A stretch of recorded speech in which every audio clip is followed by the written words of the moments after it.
Hello students, welcome to my YouTube channel Sushma Rajgupta. हम लोग कर रहे हैं goods and services tax BCom third semester. आज की वीडियो में हम करेंगे फीचर्स ऑफ जीएसटी। चलिए शुरू करते हैं।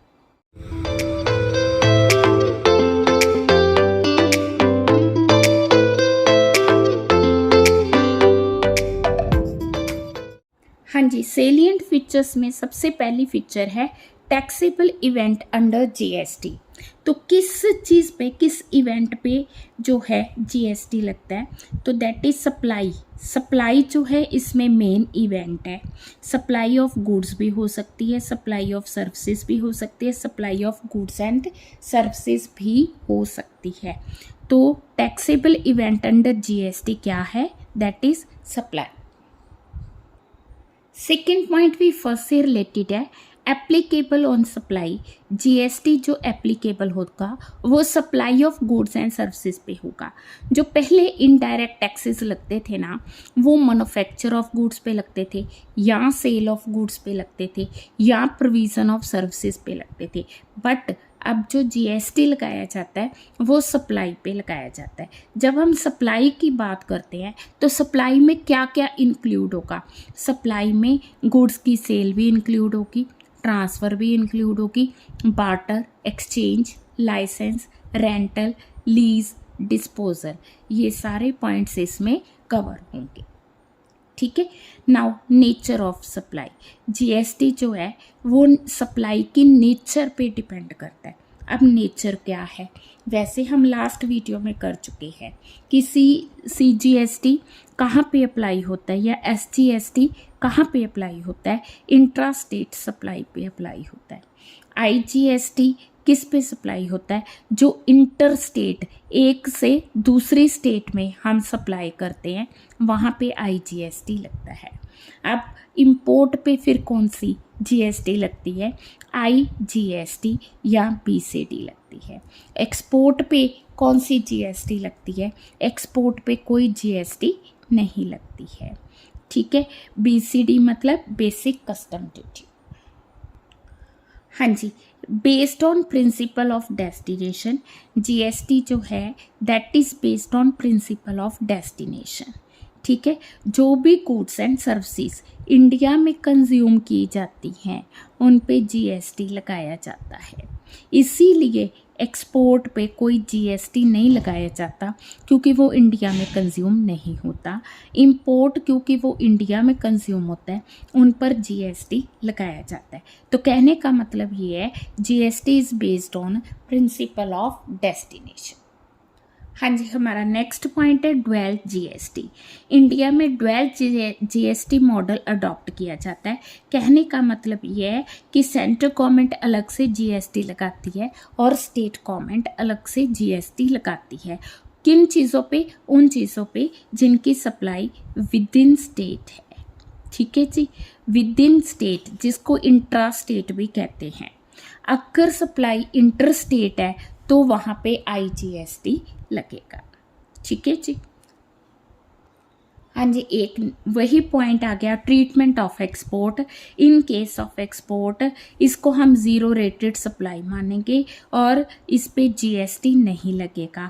बट क्या इसको इनपुट टैक्स क्रेडिट बेनिफिट मिलेगा? हाँ, एक्सपोर्ट पे इनपुट टैक्स क्रेडिट का बेनिफिट जो है सप्लायर को मिलेगा। Treatment of import. हाँ जी, इंपोर्ट को हम क्या मानते हैं? इंटर स्टेट सप्लाई माना जाता है। इंटर स्टेट सप्लाई होने की वजह से इस पे आईजीएसटी लगेगा। इसके अलावा इस पे कस्टम ड्यूटी लगाई जाएगी। किस पे? इंपोर्ट पे। हाँ जी, जो टैक्सेस हैं उनको जीएसटी के अंडर अगर हमने सब सम करना हो, जो हमारे पहले टैक्सेस लगते थे ना, इनडायरेक्ट टैक्सेस, तो सीजीएसटी के अंडर ये सारे टैक्सेस थे। सेंट्रल एक्साइज ड्यूटी, ठीक है, duties of excise, additional duty of excise, additional duty of excise, ये goods of special importance, textiles आ गया, additional duty of custom, special additional duty, service tax, ये सारे टैक्सेस आ गए।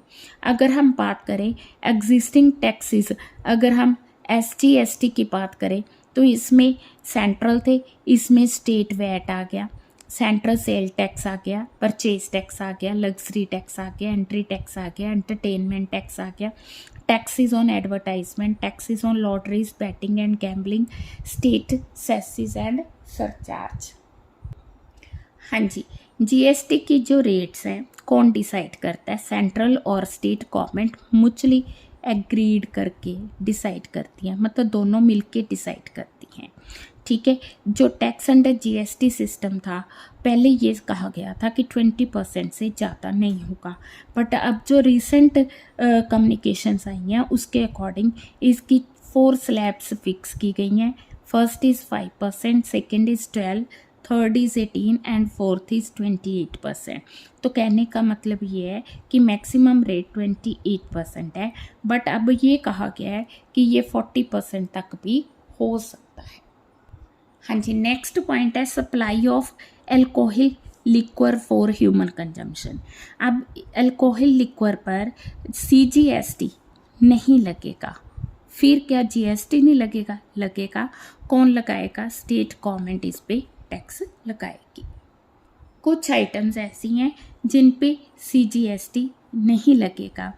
ठीक है, पेट्रोलियम क्रूड हो गया, हाई स्पीड डीजल हो गया, मोटर स्पिरिट हो गया, natural gas, aviation turbine fuel हो गया, सप्लाई ऑफ इलेक्ट्रिसिटी। ठीक है, continue to levy central excise duty. ठीक है, तंबाकू और तंबाकू प्रोडक्ट्स उन पर जीएसटी लगेगा। सेंटर के पास ये पावर है, वो चाहे तो इन पे एक्साइज ड्यूटी भी लगा सकती है। नेक्स्ट है limits for exemption from registration. अब क्या है, जिसने मतलब जो भी मैन्युफैक्चरर है जो गुड्स सप्लाई कर रहे हैं या जो गुड्स एंड सर्विसेज दोनों सप्लाई कर रहे हैं, उनको एक लिमिट के बाद जब उनकी टर्नओवर एक लिमिट क्रॉस करती है तो उनको रजिस्ट्रेशन करवानी होती है। तो कौन सी लिमिट्स है, कहाँ तक उनको रजिस्ट्रेशन एग्जम्प्टेड है, कहाँ उसके बाद उनको करनी पड़ेगी। जैसे हम बात कर रहे हैं गुड्स सप्लायर की, गुड्स सप्लायर अगर तो वो मणिपुर, मिजोरम, नागालैंड, त्रिपुरा है तो 10 लाख तक उनको रजिस्ट्रेशन की ज़रूरत नहीं है, 10 लाख के बाद उनको रजिस्ट्रेशन करवानी पड़ेगी। अगर सप्लायर पुडुचेरी, तेलंगाना, मेघालय, सिक्किम, अरुणाचल प्रदेश, उत्तराखंड बिलोंग करता है देन 20 लाख तक एग्जम्प्ट है, उसके बाद उसको रजिस्ट्रेशन करवानी पड़ेगी। बाकी सारी स्टेट्स में 40 लाख तक एग्जम्प्ट है, 40 लाख के बाद उनको रजिस्ट्रेशन करवानी पड़ेगी। अगर हम बात करें गुड्स एंड सर्विसेज दोनों की, तो मणिपुर, मिजोरम, नागालैंड, त्रिपुरा में 10 लाख तक कोई रजिस्ट्रेशन की ज़रूरत नहीं है। अदर स्टेट्स में 20 लाख तक रजिस्ट्रेशन की ज़रूरत नहीं है, बट अगर उनकी टर्नओवर एनुअल टर्नओवर 20 लाख से ज़्यादा है देन उनको रजिस्ट्रेशन करवानी पड़ेगी। हाँ जी, नेक्स्ट जो फीचर है जीएसटी की, कंपोजिशन स्कीम अंडर जीएसटी। जो स्मॉल टैक्स पेयर्स हैं जिनकी एग्रीगेट एनुअल टर्नओवर 1.5 करोड़ तक है, ठीक है, वो क्या कर सकते हैं, वो कंपोजिशन टैक्स लेवी कर सकते हैं। ठीक है, अगर हम बात करें supplier of goods and services की, तो अगर उनकी टर्नओवर 50 लाख तक है, ठीक है, then they can apply for composition scheme. हाँ जी, नेक्स्ट हमारा पॉइंट है input tax credit under GST. तो कोई भी पर्सन अगर जीएसटी पे करता है, इनपुट का मतलब कि जो उसने मटेरियल बाय किया उस पे जितना वो टैक्स पे करेगा, आउटपुट जीएसटी मतलब जब भी वो सेल करेगा, गुड्स सप्लाई करेगा तो उस पे जो टैक्स पे करेगा। मान लो किसी ने 400 की गुड्स परचेज करके 800 की सेल की हैं, 400 पे उसको 40 रुपीज़ टैक्स लगा, 800 पे उसको 80 रुपीज़ टैक्स लगा। अब जब वो 80 रुपीज़ टैक्स देगा तो ये जो 40 रुपीज़ का टैक्स है जो प्रीवियस सप्लायर ने पे किया था, जिसका अल्टीमेट बर्डन इस पर पड़ा था, ये क्या करेगा, 80 में से इन 40 को माइनस करके 40 जो बाकी बचे हैं वो जीएसटी पे करेगा। तो ये 40 रुपीज़ क्या है, इनपुट टैक्स क्रेडिट ITC। हाँ जी, हमारा नेक्स्ट पॉइंट है कि रजिस्ट्रेशन अंडर जीएसटी। तो कोई भी पर्सन जो गुड्स एंड सर्विसेज की सप्लाई करता है उनको जीएसटी के अंडर रजिस्टर करवाने की ज़रूरत है। उसके लिए लिमिट्स की बात हम ऑलरेडी कर चुके हैं, टर्नओवर की। अब हम बात करेंगे कि अगर कोई पर्सन लिमिट्स क्रॉस करता है तो नॉर्मल सप्लायर है, he will have to register. ठीक है। अगर वो मतलब ऑलरेडी माइग्रेट हुआ है एग्जिस्टिंग लॉ से, देन वो एग्जिस्टिंग इनडायरेक्ट टैक्स लॉ के अंडर रजिस्टर होगा। अगर किसी पर्सन ने बिजनेस ट्रांसफ़र किया है तो जिसने ट्रांसफ़र किया वो नहीं, जो ट्रांसफररी है वो रजिस्टर होगा। अगर अमलगामेशन हुई है तो जो ट्रांसफररी है वो रजिस्टर होगा। इसके अलावा अदर पर्सन अगर कोई कंपल्सरी रजिस्ट्रेशन है। अब है कि फाइलिंग ऑफ रिटर्न्स, रिटर्न्स की इलेक्ट्रॉनिक फाइलिंग ऑफ रिटर्न होगी। नेक्स्ट पॉइंट है कि टैक्स पे कौन करेगा, जीएसटी सप्लायर पे करेगा, ठीक है। In any other case recipient under RCM, deductor अगर टीडीएस डिडक्ट किया गया तो डिडक्टर पे करेगा। अगर टीसीएस की स्कीम के अंडर आ रहा है तो ई कॉमर्स ऑपरेटर जो है वो टैक्स पे करेगा। नेक्स्ट पॉइंट हमारा आ गया कि टैक्स पे किस तरह से करना है। तो टैक्स पे करने के दो तरीके हैं, electronic payment, over the counter payment. Electronic payment हम इस तरह से कर सकते हैं, इंटरनेट बैंकिंग होगी, आरटीजीएस हो गया, क्रेडिट और डेबिट कार्ड हो गया, नेशनल इलेक्ट्रॉनिक फंड ट्रांसफ़र होगी। ओवर द काउंटर भी हम पे कर सकते हैं, वहाँ जाके पे कर सकते हैं। पर अगर वो टैक्स 10,000 रुपये तक है तो बाय कैश, चेक और डिमांड ड्राफ्ट से कर सकते हैं। हाँ जी, जीएसटी पे भी मतलब टीडीएस हो सकता है, यस। अगर हम माल सप्लाई कर रहे हैं, किसको कर रहे हैं, गवर्नमेंट डिपार्टमेंट को, लोकल अथॉरिटी को, गवर्नमेंट एजेंसी को, अदर पर्सन को, देन वो लोग देखेंगे कि जो सप्लाई है अगर 2.5 लाख से ज़्यादा है तो वो 2% जो है टीडीएस काटेंगे। और वो जो टीडीएस होगा next 10th of next month तक डिपॉजिट करवाना ज़रूरी है। अगर टीडीएस नहीं किया जाता तो उतनी अमाउंट का उनको इंटरेस्ट पे करना पड़ेगा।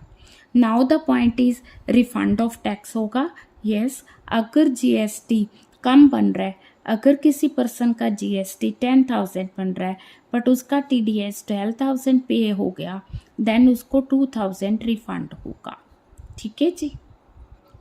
हाँ जी, नेक्स्ट आ गया टीसीएस, ठीक है। अगर कोई इलेक्ट्रॉनिक कॉमर्स ऑपरेटर, ठीक है, गुड्स की सप्लाई लेता है तो वो टैक्स एट सोर्स लेगा, डिडक्ट करेगा। कितना डिडक्ट करेगा, 1% ऑफ नेट टैक्सेबल सप्लाई। और उसको डिपॉजिट कब करवाएगा, अगले महीने की 10th तक वो उसको डिपॉजिट करवाएगा, ठीक है। Then self assessment, yes. क्या सेल्फ असेसमेंट हो सकती है, यस। अगर पर्सन रजिस्टर्ड है देन वो अपनी सेल्फ असेसमेंट कर सकता है। अब जीएसटी के अंडर गुड्स को क्लासीफाई किया गया है, इसके लिए ना कोड्स दिए गए, HSN कोड। अगर तो टर्नओवर 5 करोड़ या उससे कम है और सप्लाई B2B है तो 4 है, B2C है तो 4 ऑप्शनल है। अगर 5 करोड़ से ज़्यादा टर्नओवर है देन B2B सप्लाई है या B2C है तो HSN कोड 6 रखा गया। हाँ जी, recovery of arrears of tax, जो एरियर्स ऑफ टैक्स है वो उनको रिकवर करने के लिए मोड यूज़ किए गए हैं, कई मोड यूज़ किए अथॉरिटीज़ ने।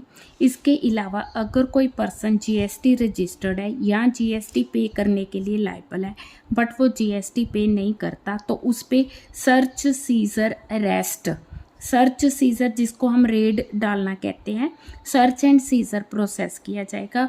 वहाँ उसके कैंपस में जाके, इंस्टीट्यूशन में जाके उसकी सेल्स वगैरह चेक की जाएगी और उसको सील बंद भी किया जा सकता है अगर वो पर्सन माना गया कि वो अपना रेगुलर टैक्स पे नहीं करता। हाँ, अगर कोई पर्सन है उस पर सर्च एंड सीजर अप्लाई हुआ है बट वो टैक्स के लिए लायबल नहीं है, देन ही कैन अपील, है ना, वो आगे अपील कर सकते हैं, ठीक है। इसके अलावा पेनल्टी चार्ज की जाएगी अगर कोई पर्सन टाइमली जीएसटी पे नहीं करता, रूल्स एंड रेगुलेशंस फॉलो नहीं करता तो उसको पेनल्टी दी जाएगी। एडमिनिस्ट्रेटिव कंट्रोल रखा गया है, अगर टर्नओवर 1.5 करोड़ तक है तो एडमिनिस्ट्रेटिव कंट्रोल जो है 90% हैविंग, ठीक है, वो उसका कंट्रोल स्टेट के पास है। अगर टर्नओवर 1.5 करोड़ से ज़्यादा है तो सेंटर और स्टेट दोनों के पास उसका कंट्रोल होगा। फीचर्स हैं, बहुत ज़्यादा फीचर्स दी हुई हैं। आप लोगों ने इसको 15 मार्क्स के अकॉर्डिंग अच्छे से तैयार करना है, 6 to 7 पेजेस का क्वेश्चन, ठीक है, विद एग्जाम्पल्स। तो वीडियो अच्छी लगी, वीडियो को लाइक करें, चैनल को अभी तक नहीं सब्सक्राइब किया तो ज़रूर सब्सक्राइब करें, ज़्यादा से ज़्यादा वीडियो शेयर करें। Thank you.